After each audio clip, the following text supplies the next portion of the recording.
ভাৰতৰ সংবিধান কেতিয়া বলবৎ হ'ল? ২৬ জানুৱাৰী ১৯৫০। ভাৰতৰ সংবিধানৰ ৰক্ষক কোন? উত্তৰ উচ্চতম ন্যায়ালয়। ৰাষ্ট্ৰীয় মহিলা আয়োগ আইন সংসদে কোন চনত গৃহীত কৰিছিল?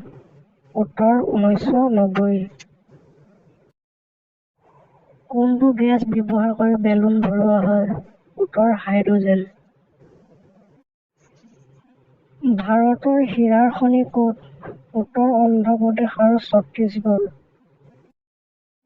পাণ্ডৱৰ যুদ্ধৰ সময়ত শ্ৰীকৃষ্ণই অৰ্জুনক দিয়া ধৰ্মধ্বনি বৰ্ণনা ক'ত পোৱা যায়? উত্তৰ ভাগৱত গীতাত। জাতীয় সংগীত গাবলৈ সৰ্বাধিক কিমান সময় লাগে? উত্তৰ ৫২ ছেকেণ্ড। ভাৰত ত্যাগ আন্দোলন কেতিয়াৰ পৰা আৰম্ভ হৈছিল? উত্তৰ ৮ আগষ্ট ১৯৪২। আজাদ হিন্দ ফৌজ কোনে প্ৰতিষ্ঠা কৰিছিল? উত্তৰ সুভাষ চন্দ্ৰ বসু। হীৰাকুল বান্ধ কোন ৰাজ্যত অৱস্থিত? উত্তৰ উৰিষ্যা। মছলা উৎপাদনৰ বাবে কোন ৰাজ্য বিখ্যাত? উত্তৰ কেৰালা। ক্ষেত্ৰফলৰ পৰা ভাৰতৰ সৰ্ববৃহৎ ৰাজ্য কোনখন?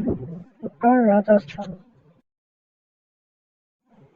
ৰাসায়নিক শক্তিক বিদ্যুৎ শক্তিলৈ ৰূপান্তৰিত কৰা যন্ত্ৰটোৰ নাম কি?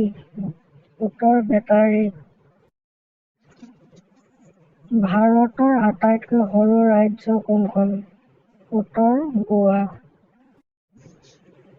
ভাৰতৰ প্ৰধানমন্ত্ৰী পদটো কি বুলি গণ্য কৰা হয়? কাৰ্যবাহী মুৰব্বী। প্ৰথমবাৰৰ বাবে ভাৰতীয় সংবিধান সংশোধন কেতিয়া কৰা হৈছিল? উত্তৰ ১৯৫০ চনত।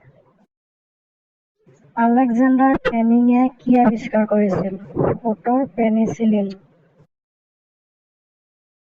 কোনটো মহে কামোৰাৰ ফলত ডেংগু জ্বৰ হয়? উত্তৰ এনডিছ।